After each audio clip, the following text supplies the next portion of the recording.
Le général Custine avait son fils près de lui à l'armée du Rhin. Ce jeune homme servait en qualité d'adjudant général de ceux qui l'ont connu, l'aimions pour toutes les qualités supérieures dont il était doué. Il accompagna son père à l'armée du Nord et ensuite à Paris. Il suivit bientôt sur l'échafaud. Il n'importe peu de savoir de quel prétexte on se servit pour condamner cet aimable jeune homme. Les juges commençaient à fouler aux pieds jusqu'aux formes les plus sacrées.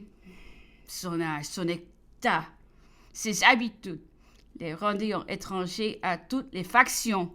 Sa piété filiale fut le seul crime qu'on peut lui reprocher.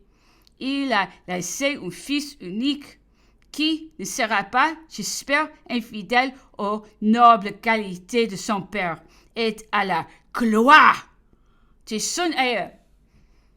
Le général Alexandre de Beauharnais, qui remplaça Custine, avait aussi fait partie de cette assemblée constituante.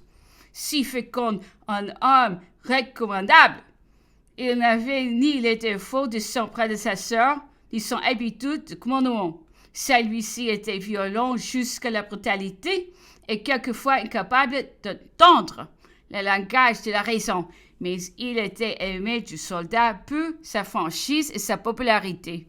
Monsieur de Beauharnais avait un esprit très cultivé, un caractère calme, un mot, l'ordre, la discipline et le travail. Il était d'une activité infatigable. Son coup d'œil était juste et prompt, et sa bravure froide et brillante. Les filles aimaient promptement de l'armée. Modeste et même un peu circonspect, réservé devant les troupes, leur parlant peu, il n'obtint pas l'enthousiasme du général Custine qui aimait à les haranguer, qui connaissait les noms des simples soldats qui les visitaient au camp, dont les hôpitaux et dont la brusqueté et les réparties étaient généralement cités. Le général Dillier fut aussi remplacé et reçut ordre de se rendre à Paris au bientôt. On l'acheta dans les cachots. Il eut pour successeur, comme chef d'état-major, le lieutenant-colonel Clark, irlandais d'origine, et qui, quelques années avant, était attaché à la personne de M. le duc d'Orléans. Cet officier commandait un escadron du 12e régiment de cavalerie à l'affaire de 17 mai. Il eut son cheval tué sous lui dans une charge et ne trouvant pas à se remonter. Il prit un fusil et se plaça dans une compagnie de grenadiers. Cette action fut regardée alors comme très courageuse.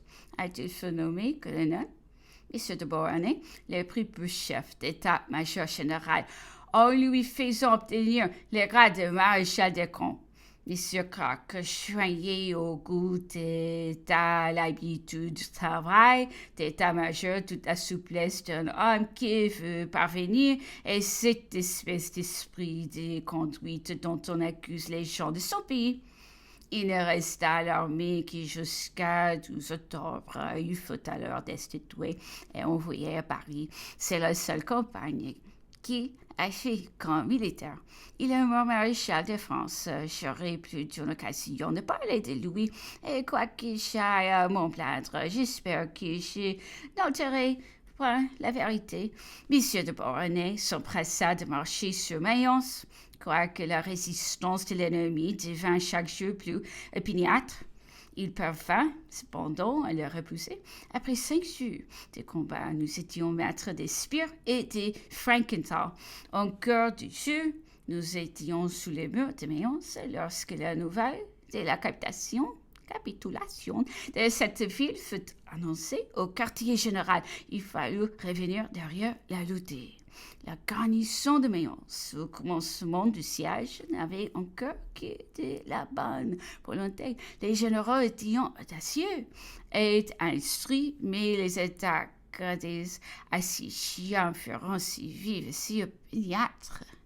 Et les assiégés, officiers, Les soldats écœurant une instruction est une valeur si éclatante qu'en sortant de cette ville, ce qui aurait été le plus formidable que la République peut opposer à ses ennemis. Les Prussiens, pressés de s'emparer de cette barrière du Rhin, et s'occupant peu de savoir quel parti le gouvernement français pouvait tirer de ses troupes, se contenteront de stipuler qu'elles rentreront dans l'intérieur et qu'elles ne surveilleront pas contre l'ennemi pendant un an. Cet article de la capitulation sauva la République et coûta cher à l'ennemi. La garnison de Mayence, commandée par l'intrépide général Kléber, Kourou, en poste dans les départements de l'Ouest. On sait que les Vendéens en furent écrasés et l'année écoulée nous revint les débris de cette armée encore une fois sous les murs de Mayence.